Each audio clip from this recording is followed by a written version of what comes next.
Hollywood fooled you. The towering heroes, the dominating villains, the romantic leads who looked like gods on screen, many of them were secretly short. Behind the camera, entire teams worked day and night to make sure you never noticed. But once you hear these 13 names, you'll never look at classic movies the same way again. Number 13. George Sanders. He had the voice of a king, the presence of a ruler, and the biting wit of a man who always got the last word. George Sanders didn't just play villains, he elevated them into something regal. Whether he was scheming in All About Eve or commanding respect in Rebecca, Sanders had an aristocratic presence that felt larger than life. But here's the twist, that dominance wasn't built on stature, it was carefully engineered. At just 5'8", Sanders fell short of the towering figure his roles demanded, so Hollywood did what it always does, it cheated. 20th Century Fox designed entire sets to work in Sanders's favor. Staircases, terraces, and raised platforms became tools to subtly elevate him above his scene partners. His suits, custom-tailored down to the inch, with vertical pinstripes and elongated cuts that stretched the eye upward. His shoes weren't just elegant, they were discreet height enhancers, giving him the necessary lift without a single heel clack betraying the illusion. But Sanders had one more secret weapon, his voice. Smooth, sardonic, and devastatingly articulate, his British accent sliced through scenes like a blade. Directors quickly realized that with the right tone and posture, Sanders could dominate a room without needing to be the tallest man in it. He didn't have to loom, he only had to speak. And it worked. Viewers never questioned his authority. They were too busy hanging on every word. But the next actor? He had to fight for dominance not with elegance, but with sheer intensity. Number 12. Rod Steiger. Rod Steiger didn't walk into scenes, he exploded into them. His eyes burned, his voice cracked with fury. His presence felt unshakable. Whether he was a conflicted officer in On the Waterfront or a furious sheriff in the Heat of the Night, Steiger always seemed like the largest man in the room. But in reality, he stood at just 5 1/8 below the Hollywood ideal for authority figures. And unlike others who relied on smooth charm or villainous grace, Steiger's power came from emotional violence. That made height management a much trickier task. Traditional tricks, platform shoes, stiff posture, rigid blocking, would have killed his performances. He needed to move, rage, collapse, erupt. So the studios adapted. Sets were designed to give him subtle advantages. Floors were sloped ever so slightly. Steps were placed just out of frame to boost his eye level. Chairs were lowered to make him appear more commanding when seated. Even his costumes were engineered. Long jackets and high-waisted pants added invisible inches, while his shoes included custom lifts that didn't interfere with his signature pacing and body language. But the most powerful illusion came from psychological staging. Directors filmed Steiger in positions of emotional dominance. His characters were angry, tortured, unyielding, and that energy alone reshaped the power dynamic on screen. Suddenly, it didn't matter who was taller. What mattered was who controlled the scene. Rod Steiger didn't just act. He overwhelmed, and Hollywood made sure his size never got in the way of that. But what happens when the actor doesn't need fury or elegance, just unshakable likability? Number 11. James Stewart. He was the everyman, the hero you trusted, the face of honesty in a dishonest world. James Stewart didn't need biceps or brooding, he had that soft-spoken sincerity that could melt cynicism. But while audiences remembered him as the tall, lanky figure in It's a Wonderful Life or Mr. Smith Goes to Washington, the truth is, Stewart's height wasn't quite the towering presence we were led to believe. At 5'10", he was only slightly above average, and in Golden Age Hollywood, that wasn't enough. Especially not when he shared the screen with actresses in heels or commanding male co-stars. Early in his career, studios worked overtime to amplify Stewart's frame. His wardrobe was key. High-waisted trousers, long jackets, and perfectly fitted suits gave him vertical lines that stretched his silhouette. His shoes, subtly reinforced, adding up to 2 inches without affecting his signature walk. But the real trick was in the angles. Directors favored low-angle shots that made Stewart seem to rise above others, morally and physically. Scenes were framed to keep him standing while others sat. And when emotional weight needed to land hard, cameras tilted just enough to give him the dominance he rarely demanded, but always earned. Still, Stewart had something even more powerful than illusion: presence. His voice, that halting, stammering cadence, drew you in and made you lean closer. His values rang louder than height, and by the time he reached the later part of his career, nobody cared how tall he actually was. He had become larger than life, the honest giant of American cinema. But next comes a man whose refinement masked just how cleverly Hollywood elevated him. Number 10. William Powell. He didn't need to shout. He didn't need to fight. William Powell could walk into a scene with a cocktail in one hand and a sly smile on his face, and somehow he was instantly the most commanding man in the room. Known for the Thin Man series and My Man Godfrey, Powell exuded class, intellect, and the kind of charm that made audiences forget to blink. But behind the polished suits and smooth confidence was a challenge few ever noticed. Powell stood at just 5'8", a height that required constant visual reinforcement to maintain the illusion of dominance. And because he played sophisticated men, not gangsters or tough guys, the tricks had to be as refined as he was. His wardrobe was a master-class in illusion. Tailors crafted suits with vertical pinstripes, longer jacket cuts, and trousers that gave the impression of elongated legs. His shoes, custom-built masterpieces, often imported from European designers, with internal lifts that could raise him up nearly 3 inches, all while preserving the elegance of formal wear. Set designers followed suit. Drawing rooms had low seating. Bars were designed at just the right height, so Powell appeared tall while leaning with ease. Even door frames were subtly lowered, just enough to make him look statuesque without raising suspicion. But the real trick was in his stillness. Powell knew exactly how to pose, one hand in his pocket, body slightly shifted back, chin angled just enough to elongate his silhouette. It wasn't arrogance, it was calculation. He worked with lighting technicians and camera operators to choreograph his image like a painter arranging brush strokes. And the result? No one ever questioned his authority. He didn't tower over people, he simply rose above them. Next, we trade elegance for edge, because the man coming up wasn't just graceful, he was dangerous. Number 9. Errol Flynn. He was the face of adventure, the man who swung from ropes, clashed swords, and kissed princesses without missing a beat. Errol Flynn wasn't just a leading man, he was the swashbuckler of Hollywood. With films like The Adventures of Robin Hood and Captain Blood, he defined heroic masculinity for an entire generation. And that's what makes the illusion so impressive.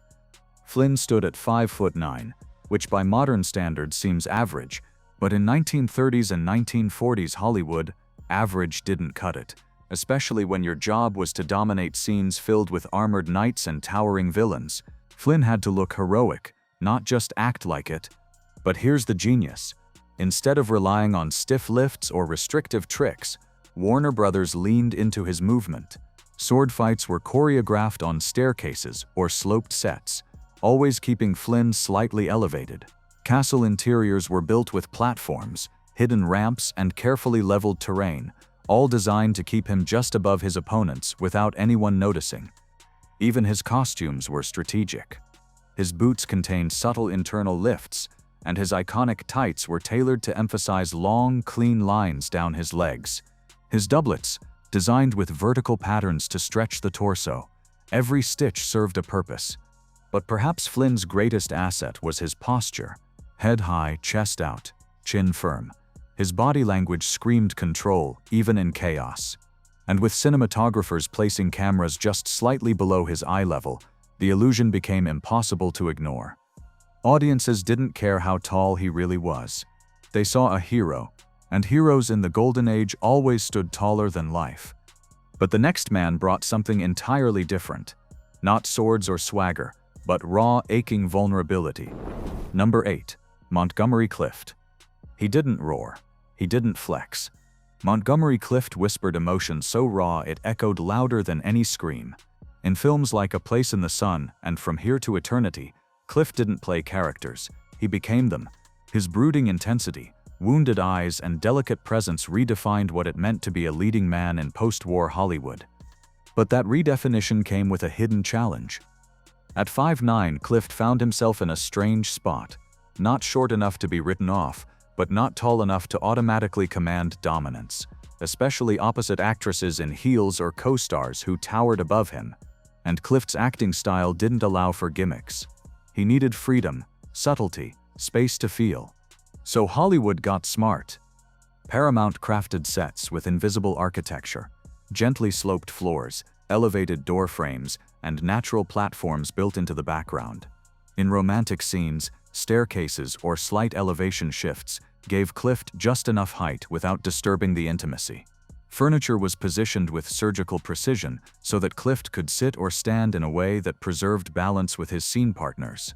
Costume designers worked in quiet brilliance.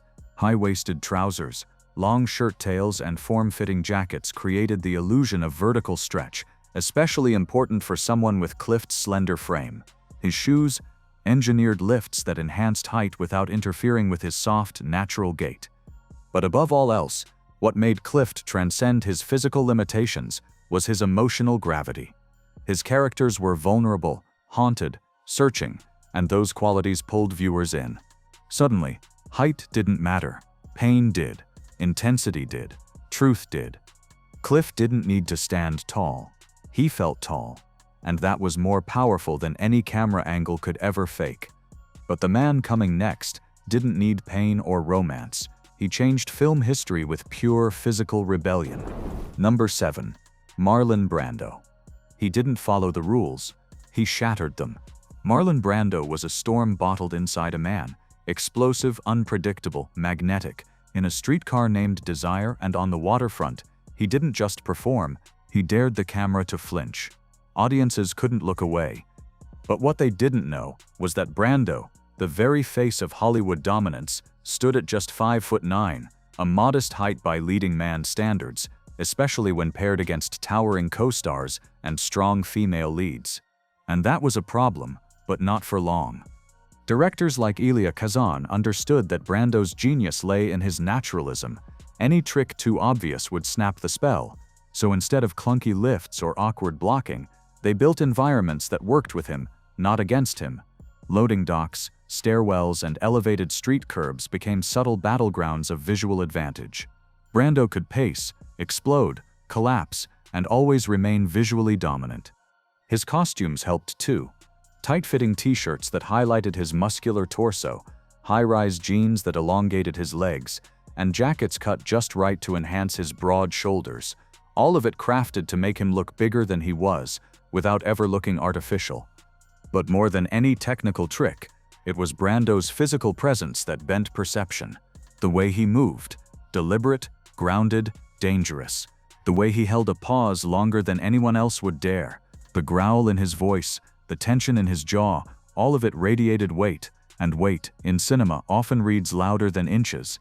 You didn't watch Brando and measure him, you felt him. And in that feeling, he filled the entire frame. But the man up next wasn't intense or rebellious. He was every bit the outsider, and he used it to become a symbol of the underdog. Number 6. John Garfield. He didn't fit the mold. He never tried to. John Garfield was the anti-star before Hollywood even knew what to call one. With roles in The Postman Always Rings Twice and Body and Soul, he brought a kind of raw, working-class soul to the screen. The kind that didn't come with a polished smile or a sculpted jawline. He was real, gritty, human. And at 5'7", he was also shorter than most of his co-stars, including many of his leading ladies. But Garfield didn't let that stop him. In fact, his size became a part of his screen identity. The underdog, the fighter, the man pushing back against a world that always seemed just a little too big. Warner Brothers understood that Garfield's power came from movement, his restlessness.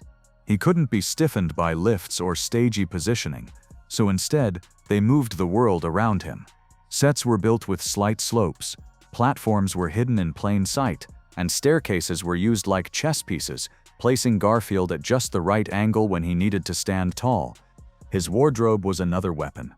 High-waisted trousers, short jackets, and fitted shirts created vertical lines that emphasized his lean, athletic frame. His shoes contained small, agile lifts that gave him a subtle boost without interfering with his natural physicality. The bounce in his step, the turn of a shoulder, the speed of a pivot. But the true genius of Garfield's presence was how his height became part of the story. When he stood toe-to-toe with someone taller, it didn't weaken him, it strengthened the scene. You wanted him to win. You rooted for him because he looked like the guy who had to fight harder just to survive. He wasn't larger than life, he was life, and that, more than any illusion, made him unforgettable. But next comes a man whose entire persona was carefully designed, every camera angle, every stitch of clothing, to create power through elegance. Number 5. Paul Muni. He could vanish into a role like no one else. One moment he was a gangster, the next, a prisoner, then a scientist, a revolutionary, a quiet immigrant father. Paul Muni didn't act, he became. In Scarface and I Am a Fugitive from a Chain Gang, he delivered performances that shook the industry to its core. But there was one thing he never transformed: his height. Muni stood at 5'6", making him one of the shortest leading men of his era. But instead of seeing that as a disadvantage, he and the studios turned it into an opportunity. His performances weren't about physical dominance, they were about psychological gravity. He didn't tower, he commanded. Warner Brothers knew that height tricks couldn't interfere with his deeply methodical style, so they built the world to match him. Door frames were shortened, furniture was scaled down, even ceilings were lowered, all to make Muni feel proportionally larger in every space he entered. His costumes were tailored with mathematical precision. Long coats, high-waisted pants, and vertical patterns gave his frame more stretch. His shoes included carefully designed lifts, but they were engineered to preserve his natural walk because even the slightest limp would destroy the immersive illusion he was building on screen. But perhaps the most subtle genius was the lighting. Cinematographers developed what became known as the Muni method, using shadows and low angles to stretch his silhouette across walls and spaces. He often played characters under pressure, caught between systems, and that lighting made his presence feel heavier, even if his frame was modest. What made Muni's illusion work was that he didn't just accept the tricks, he worked with them. He adjusted his pacing, posture, and blocking to keep the camera in his control. His stillness became a weapon, his gaze held the power of a man twice his size. And in doing so, he proved something radical for his time. You don't need to be big to be powerful, you just need to own the frame. But the man coming next didn't just own the frame, he warped it, using his voice, his posture, and even the darkness around him to become unforgettable. Number 4. Peter Lorre. You didn't forget him. You couldn't. Peter Lorre had a face that lingered in the mind, a voice that made you lean in, soft, unsettling, and hypnotic. From M to the Maltese Falcon, he played criminals, madmen, outcasts, and haunted geniuses. He was never the biggest man in the room, but somehow he was always the one you watched. And that was no accident. At just 5'5", Lorre's height posed a clear challenge. He couldn't physically intimidate his co-stars, so studios helped him dominate in a different way: psychological manipulation and cinematic shadow play. Set designers created tight, confined environments for his scenes: low ceilings, narrow hallways, and claustrophobic rooms that warped perspective. In these spaces, Lorre loomed, not with size, but with presence. The darkness was his ally. Lighting teams used harsh contrast to stretch his silhouette, turning his round features into sharp, menacing outlines. His wardrobe was iconic: sleek dark suits with vertical pinstripes, perfectly tailored to lengthen his appearance. His shoes, though small, contained engineered lifts that worked in tandem with his trademark posture, slightly hunched forward, like a question mark waiting to be answered. That pose became part of his menace. But it was his voice that completed the illusion. Soft, deliberate, and strangely gentle, the kind of voice that made threats sound like lullabies. Directors learned quickly: let Lorre talk. Let the camera sit on him. Let silence follow his lines like an echo in your mind. Sometimes his small stature was even used to enhance his menace, because there's something uniquely disturbing about a man who looks unassuming until he speaks. Peter Lorre didn't tower. He lingered, and that made him one of the most unforgettable actors in Hollywood history. But next is a man whose stature stood in direct contrast to his legend: a war hero, a national icon, and one of the shortest action leads Hollywood ever dared to cast. Number 3. Audie Murphy. To the public, he was the embodiment of bravery. Audie Murphy wasn't just a movie star, he was a real-life war hero, the most decorated American soldier of World War II. When audiences watched him charge through battlefields in films like To Hell and Back, they didn't just see a character, they saw a legend. But what they didn't see, what Hollywood worked tirelessly to hide, was that Murphy stood at just 5. That's right, the man cast to portray American strength, valor, and dominance was shorter than nearly every man he shared the screen with. And yet, he never looked small. Universal Studios faced a unique challenge.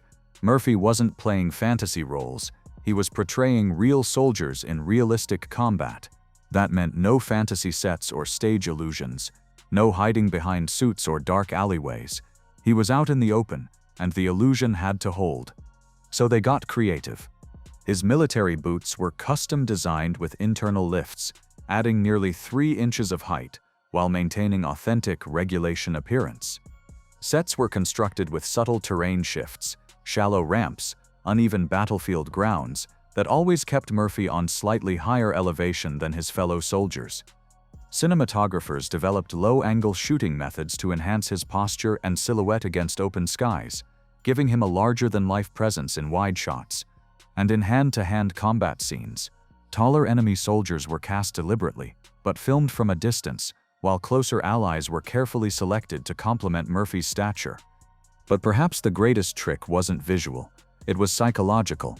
Audie Murphy's real-life heroism gave him something no actor could fake: authenticity.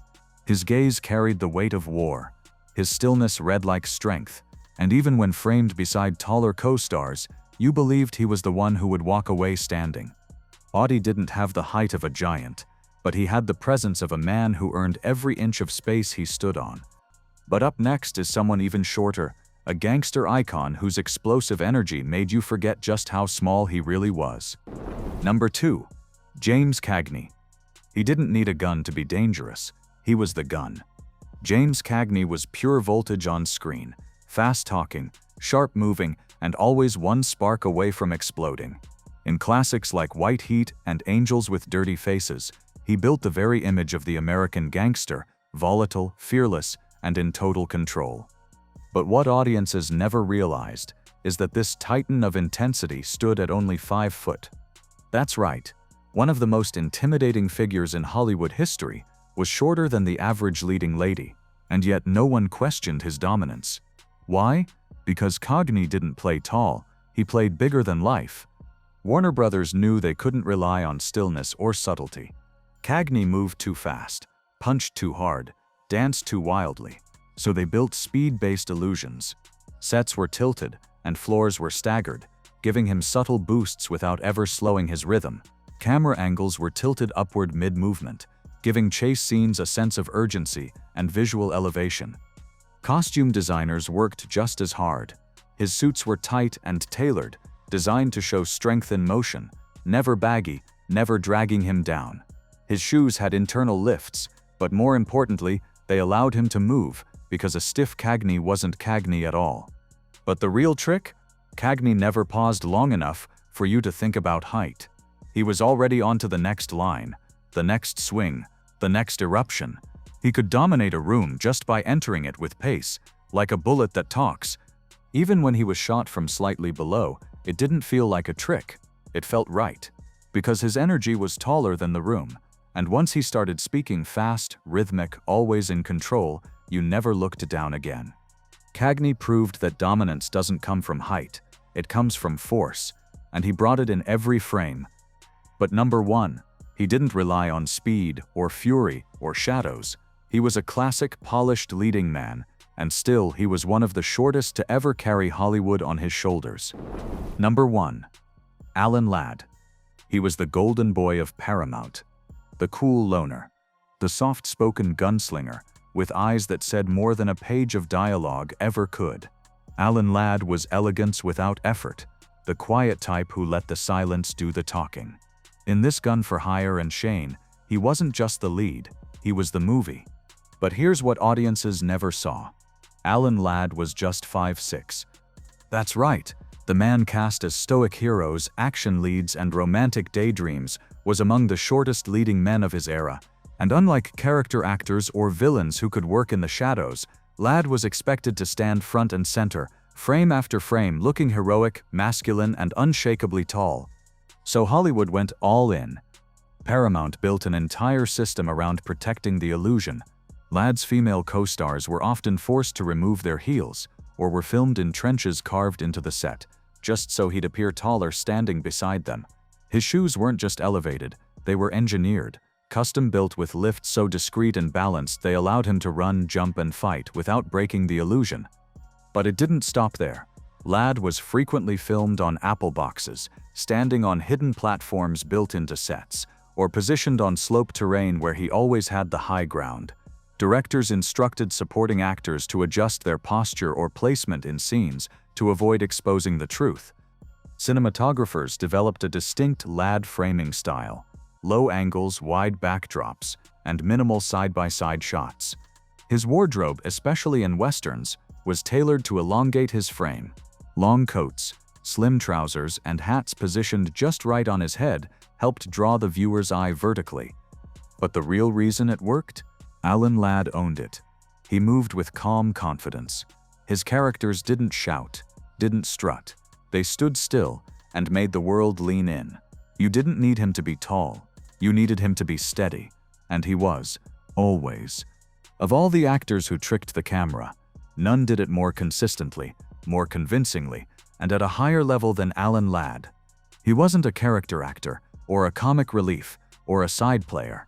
He was the lead, the face on the poster, the name above the title. And for decades, no one ever suspected just how much effort it took to make him look like a giant. So now you know the truth. Hollywood's tallest legends weren't always so tall. Behind every commanding close-up and heroic wide shot were teams of designers, directors, and camera crews working tirelessly to uphold the illusion. But what makes these 13 men unforgettable isn't just the tricks that hid their height, it's the talent that made it irrelevant. They weren't giants because of inches. They were giants because of presence. Because when the lights hit and the camera rolled, they filled the screen with something bigger than stature, with soul, skill, vulnerability, and force. In an industry obsessed with image, these actors proved that what truly matters can't be measured in inches or feet. It's measured in impact. And these men, they left footprints far too big to ever fade. Like the video, subscribe for more untold Hollywood stories, and drop a comment telling us which reveal shocked you the most. We're reading everything. Thanks for watching, and remember, in Hollywood, nothing is ever as it seems.